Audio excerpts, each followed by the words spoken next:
All right, hey, shalom. Peace and mercy to you, sincere brothers out there, and all praises to the God of Abraham, Isaac, and Jacob. Salutations to the 1/3 and the 144. So it's your brother Ahmad Gabar. Uh, I'm back again. I just wanted to do a quick video again. It's been like I would say like a week, maybe a week and a half since I did a video, and I just wanted to come back and do another video, man, because I know these videos are very important, especially those of us that are actually on the path. It's a spiritual path. It's not anything carnal, because everything in the carnal is just a manifestation of the spiritual. And I look at these videos as leaving breadcrumbs, man, and leaving these good works, because the ones of us that have awoken many to righteousness are shining as the stars forever and ever. We awoke to everlasting life.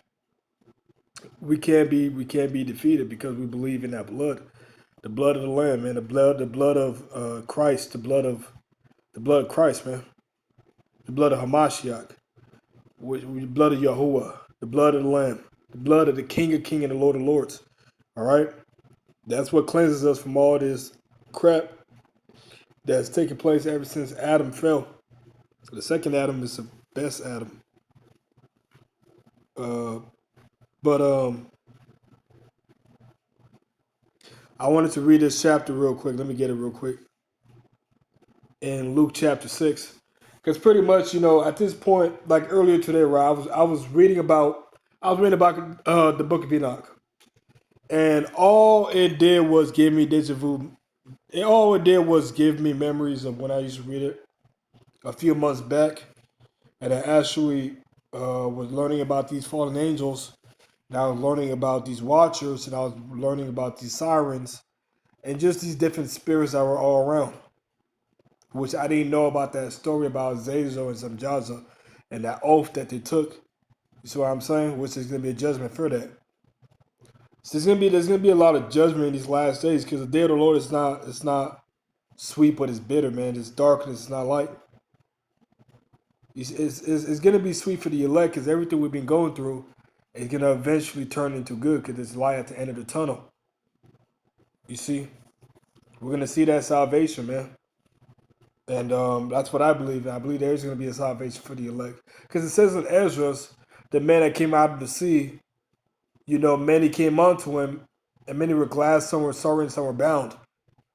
So with those being bound, because these nations, they're going to be bound. The hunters, which is the 144,000, we have spiritual power right now through the new covenant, but it's going to trickle down to the physical. You see what I'm saying? And so I'm just gonna read this real quick, and I'm just thinking about, I don't know, man. I'm just thinking about this one video that this brother was saying. But I'm not really in the spirit of arguing or going back and forth these last days, man. I'm just about pushing salvation of the elect. There is gonna be a physical salvation, and that's what I'm earnestly, impatiently waiting for, man. I'm tired of this place, man. So I'm gonna read this real quick. This is the book of Luke. So we know we're in the new covenant. If God's just saying we're not in the new covenant, they're Pharisees, man. That just means that they're the one that denied the Lord back then. You can't help it. You're gonna fulfill your lot. So all you guys denying the new covenant, whether it's GMS, all you other camps, I heard IUIC was teaching it, which is good. You guys are just fulfilling your lot, man. The Sadducees and the Pharisees, man, and that unruly multitude that said, "Let His blood be upon us." You see. I'm just gonna read Luke chapter 6 verse Luke chapter 6 and verse 1. I'm just gonna read down. I know the point. Matter of fact, I'm just gonna get to the point. The Beatitudes, verse 20. It says that he lifted up his eyes on the disciples and said, "Blessed be you poor, for yours is the kingdom of God. And blessed are you that hunger now, for you shall be filled. And blessed are you that weep now." This is the blood speaking right here, isn't all red. "For you shall laugh." So when the Lord speaks, it's very important, man, because everything He's saying, it all matters. All right. "Blessed are you when men shall hate you, and when they shall separate you from their company, and shall reproach you and cast out your name for evil, for the Son of Man's sake. Right, so all you brothers that are in the new covenant being spoken evil of by these Pharisees, you're blessed. We're blessed because we understand something that's spiritual. It's no longer about the carnal. It's all about the spiritual. All right, that's what's more important in this time. That's why even when the Lord and the disciples were eating with unwashed hands, what did he say? He said, "Don't worry about that. That goes into the drought, but worry about that makes you spiritually unclean." That's what's more important in the eyes of the Lord. Are you spiritually clean or unclean? Are you spiritually, is your heart right? That's what's important with the Most High. And the only way your heart can be right with Him is through His Son. Rejoice you in that day and leap for joy, for behold, your reward is great in heaven, for in the like manner did their fathers unto the prophets. But woe unto you that were rich, for you have received your consolation. Woe unto you that were full, for you shall hunger. And woe unto you that laugh now, for you shall mourn and weep. So just look at me, a lot of people, like I said, they make all these different movies in Hollywood, right? About the road and the Book of Eli and all these post-apocalyptic movies and shit. What's the other movie, Wall-E? All these movies just symbolically representing what's going to take place, man. And 2025 is going to be a banger. I don't know what this year is going to bring. I'm like Ezra's, bro. But I'm trusting in the Most High that He's going to protect me. Because those of us that believe in the new covenant are protected, and we are going to be protected. Some of us are going to be martyrs. But that just means we're coming back with the Lamb. That just means we got the victory. That's the way you glorify the Lord in that way. You see? And the Lord paid the ultimate price. He died for us. And we die for each other, man. Through what? Through preaching the truth. The truth is what's going to stand. Everything else is perishing. It says, "But woe unto you when all men shall speak well of you, for so did their father to the false prophets. But I say unto you which hear, love your enemies, and do good to them which hate you. Bless them that curse you, and pray for them which despitefully use you. And unto him that smiteth thee on the one cheek, offer the other, and him that takes away that cloak, forbid not to take that coat also. Give to every man that asks of thee, and of him that takes away thy goods, ask them not again. And as you would that men should do you also to them likewise.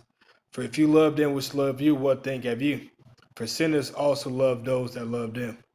For if you do good to them which do good to you, what thank have you?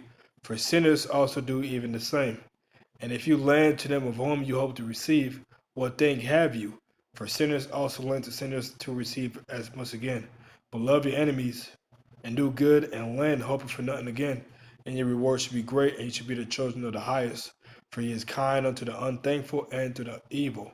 And be you merciful, as your Father also is merciful." All right, so um, let me keep going. Now, this is the part right here: builders and the foundation. So we're all builders, right? We're building on that foundation, which is Peter, the rock. All right, whether you're Israel, you understand the new covenant is here. Whether you're a Gentile, you're brought into the family. You're a part of the family because you believe in the new covenant. You believe in the Son. The guys that say that Gentiles ain't gonna make it out of their fucking minds, man. You're out of your fucking minds, man. See, all you guys in GMS have been doing the same thing from day one. That's why Tahar lied about the year 2000. That's why all this fucking shit went down. But you know what? The Lord is merciful. So all they got to do is believe in the new covenant. That's all that is. See, the Lord wants guys to understand Him, but He's not going to force anyone to understand. That's why He's speaking through the mouth of His prophets and through His men. But only a few are going to get it. "And why you call you me Lord, Lord, and do not the things which I say? Whosoever cometh to me and heareth my sayings and doeth them," right? Doeth them, the name of the Lord. That's His reputation. We're learning about Him, being like Him, not just in word, but in deed, right? "I will show you to whom He is like. He is like a man which built a house and dig deep and laid the foundation on a rock. And when the floods arose, the stream beat vehemently upon the house and could not shake it, for it was founded upon a rock. But he that heareth and doeth not is like a man that has," my bad. I know, right? Sometimes I speak and I'm like, let me slow down. "It's like a man that without a foundation built a house upon the earth, against which the streams beat vehemently, and immediately it fell, and the ruin of that house was great." So you don't want to be like this guy building a house upon the sand. That's what these guys are building upon the old covenant. You guys are building upon sand.